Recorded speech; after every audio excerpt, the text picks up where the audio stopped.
Hello guys, how are all of you? We are back for another Honkai Impact 3rd chapter 2 this time, right? Because I told you I'm gonna do 2 this time around, and hopefully we'll be able to finish it before the week ends. And there's only 11 episodes as of this playlist, so let me know if there's another playlist that I should go to after this 11. I do believe so, right? What do you guys think? So before we dive into this one, where are my manners? Good morning, good afternoon, good evening, whatever the case may be. I do hope and I do wish that all of you are staying safe, are staying healthy, and most importantly are having that smile on your faces, because my oh my, we have to fight the Honkai. So come on, let's have that positive attitude to be able to defeat these guys. All right, so you know I'm playing, right? So without any further ado, oh yeah, before I forget, do not forget to support Honkai Impact 3rd. Thank you so much, by the way, for letting us use your videos with no restrictions whatsoever. I cannot appreciate you even better. You know, I just can't emphasize how thankful we all are for you of doing, you know, for you doing this so generously. I do thank you. Thank you. And yes, guys, please do support them. Let's show them how much we appreciate them and love them. You know, let's comment, stream, and you know, share their videos and all that stuff. And let's continuously support them, and you know, and be beside them all throughout. Right? Okay. So without any further ado, are you guys ready? Are you guys ready for the second chapter? Oh my gosh. I know it was just like an introduction during the first time, so I do believe this is going to go a little deeper, right? Okay, 1, 2, 3. Are you guys ready? Let's play this. Welcome back to Honkai Operations Center. In recent stories of Honkai Impact 3rd, Mei has been the center of stage. She returned to the city of Nagazora, regained her Herrscher powers, and once again became the Queen of Thunder. How did this heiress of a multi-billion-dollar corporation turn into a Herrscher? What did she experience and witness? To answer these questions, we have divided Mei's journey into 4 parts: Origins, Valkyrie, Arc Fugitive, and Returning to Nagazora. Mei Raiden was born on April 13, 1997 in the city of Nagazora. Her father, Ryoma Raiden, was the head of Massive Electric Corporation. Mei's mother, however, passed away when she was young, and her name remained a mystery. Mei was enrolled in the elite high school of Chiba Academy. Only children of rich, powerful, and connected people could hope to study there. And Mei Raiden happened to be one of them, and she was so much more. She was beautiful, tall, and intelligent. Everyone in school idolized her. But this didn't last forever. Disaster struck ME Corp that her father owned. Ryoma Raiden became a criminal, guilty of economic fraud, and went missing to avoid arrest. Mei's life was turned upside down. Her classmates and even teachers turned cold and ostracized her. That was when she learned that their friendship and adulation were only reserved for her family fortune and prestige, and those had disappeared when her father ran away.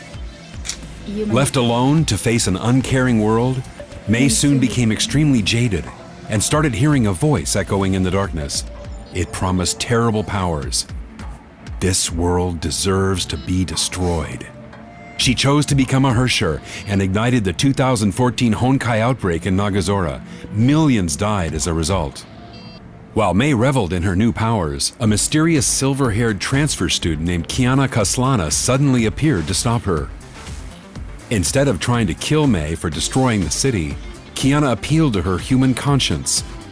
With her help, Mei successfully subdued the Herrscher within, and Kiana quickly became a close friend. That's nice. The 2 girls met Bronya, and the 3 of them worked together to flee the stricken city. They were then taken into custody by Himiko, a Valkyrie of Schicksal's Far East branch.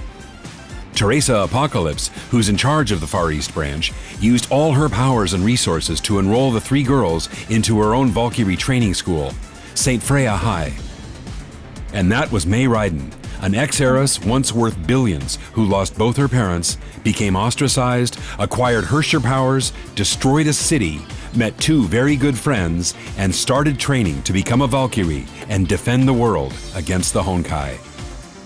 Mei was ever fearful of the Honkai within her and agreed to let Himeko implant a heart bomb. The bomb has a sensor that will start a countdown if it detects Herrscher impulses within Mei. During her training, Mei and her friends Kiana and Bronya took on many missions that included stopping an ancient Honkai monster, Chio, and recovering a runaway battleship known as the Selene. Mei also demonstrated her superb cooking abilities. She even learned to play video games. But things would once again turn for the worst.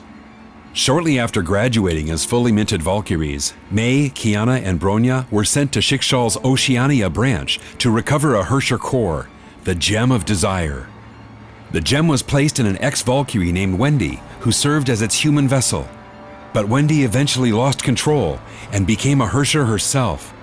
While the young Valkyries battled Wendy, Kokolia from Schicksal's rival faction of Anti-Entropy ambushed them, using a brain chip implant to control Bronya and capture both Wendy and Mei. While Mei was held as a prisoner to be experimented upon for her Herrscher powers, Bronya chose to sacrifice herself by burning out her brain chip so that Kiana and the others could rescue Mei and escape. Oh my god. Mei soon realized that her friends often suffered grievously just to save her. A sense of helplessness and a matching desire to get stronger began to grow in her heart. That wasn't the end of the bad news. As Teresa and the Far East branch worked around the clock to wake Bronya from her coma, Schicksal overseer Otto Apocalypse suddenly abducted Kiana and took her to his secret headquarters. It turned out that the overseer always had a secret plan of reviving a Herrscher known for her burning hatred against humanity.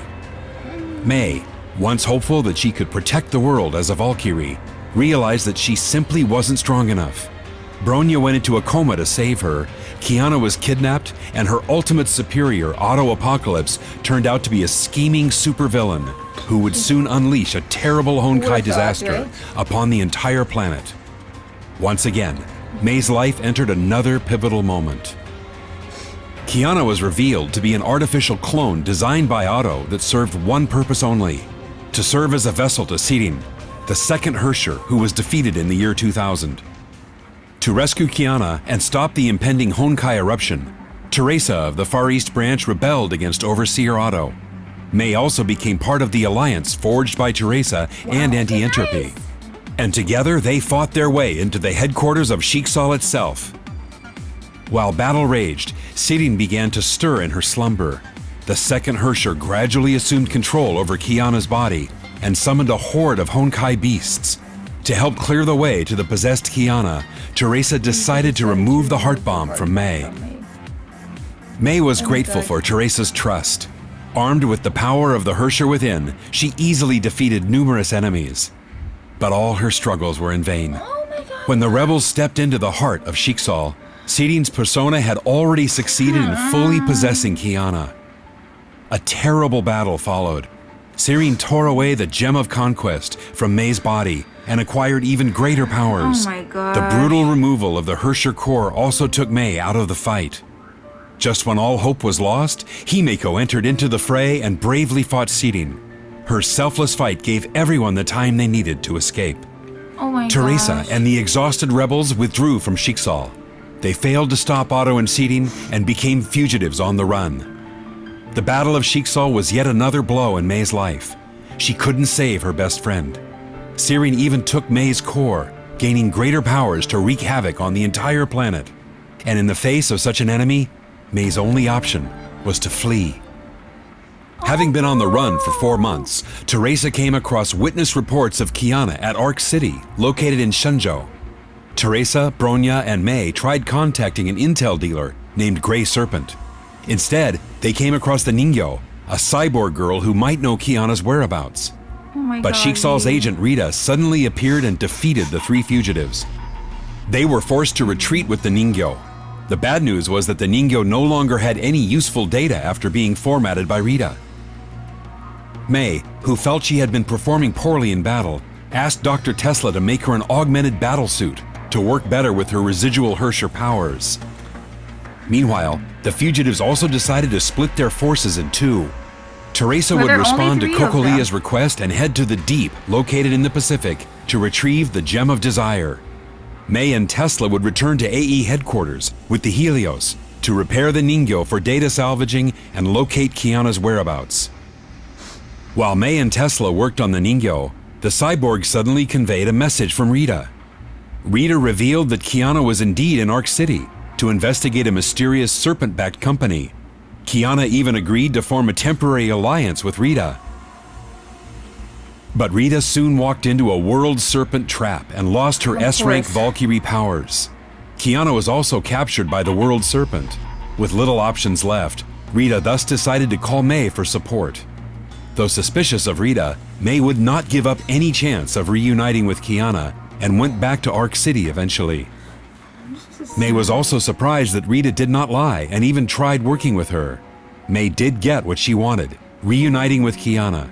She asked her friend to return to the Hyperion.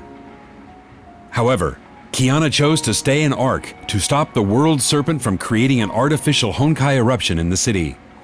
A World Serpent mercenary named Raven tried to stop Kiana, and the two girls fought her off, only to realize that Raven succeeded in delaying them. A wounded Mei could only see her friend tapping into the Forbidden Void powers to send the detonating Honkai reactor away from the city and save millions of people. Kiana passed out from overexerting herself and fell. Her deadly descent was stopped by a tree that sprouted from a lance. Mei rushed forward to save her friend, only to find out that Durandal, the most powerful S-rank Valkyrie of Schicksal, had arrived first. And this Valkyrie was ordered to take Kiana away. No matter how hard Mei fought, she couldn't stop Durandal. Once again, the cruel hands of fate tore them apart. The attempted reunion with Kiana at Arc City only deepened Mei's angst. She was too weak to stop Schicksal, and her weakness allowed them to take Kiana. Though imprisoned at Schicksal's Vemur Labs in North Africa, Kiana managed to escape during the chaos caused by a World Serpent attack. She used her void powers again and teleported herself to Nagazora, the place where she first met Mei. Aww. Dr. Tesla detected the energy fluctuations from Kiana's teleportation, and thus the fugitives headed toward the city that was destroyed by the Honkai eruption 3 years ago. Mei and Tesla arrived at the city ruins and tried looking for Kiana. Instead, they found scavenging children living in shelters who survived the Honkai disaster. And the sensei protector of these children who helped build their shelters was none other than Raven, the World Serpent mercenary that Mei fought in Arc City. When facing rising sea levels and Honkai resurgence, and also due to her need to protect the children, Mei agreed to set aside hostilities and join forces with Raven. Together, they located Kiana's whereabouts and even defeated the Honkai dragon Benares that was trying to protect its queen. Then Raven revealed her intent for coming to Nagazora. She wanted to kill Kiana and end the threat of the Honkai she poses. Nevertheless, Raven gave Mei a chance to stop herself. Mei drew her blade without hesitation and ended her brief alliance with Raven. Oh my god. But without her Hersher gem, Mei was no match against Raven. The mercenary even scoffed at her, calling her no different than an ordinary human. Mei knew that Raven would kill Kiana once she was defeated. She decided to sacrifice herself and started concentrating Honkai energy within her. Raven was shocked. She just witnessed a coreless ex-Hersher releasing a sudden burst of terrible power. She therefore allowed Mei to take Kiana away. After enduring many battles and defeats, Mei was finally able to bring Kiana home. But then Dr. Tesla told her the bad news. The 3 Hersher cores within Kiana had overloaded her body with Honkai infection. She had less than 2 months to live. Oh my gosh. Mei found herself utterly helpless after hearing the bad news. She also found that Kiana had lost several senses and could not even taste the food she cooked. The World Serpent, however, was well aware of the relationship between Mei and Kiana. Kevin Kaslana, the sire of the World Serpent, met Mei in person. He was a previous era survivor and lauded as their most powerful warrior. Kevin promised Mei that the World Serpent could save Kiana's life, and that would require Mei to simply become a Honkai Hersher once again. Once Mei became a Hersher, one of the Hersher cores infecting Kiana would dissipate and reappear in Mei instead, greatly reducing Kiana's infection. But Mei would have to leave Kiana and join the World Serpent to ensure that their grand project succeeds. And when Project Stigma successfully reforms the human race and defeats the Honkai, Kiana would no longer have to sacrifice herself to protect the world. To save her dying friend, Mei accepted the Serpent's offer without hesitation. And shortly after making her choice, a channel into the Sea of Quanta suddenly appeared in Nagazora. It turned out that Otto had fired the second divine key to create a channel right through the sea.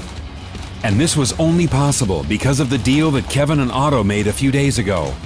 Kevin told Mei that she should take this chance to absorb Honkai energy seeping from Nagazora and complete her metamorphosis. Everything that began in Nagazora would end in the same city. 3 years ago, Kiana stopped Mei from becoming a Hersher, and the two girls became best friends. And now, Mei has decided to become a Hersher once more, just to save Kiana. When the transformation is complete, Mei will have to betray her friends and join forces with the enemy. But that's the price she needs to pay.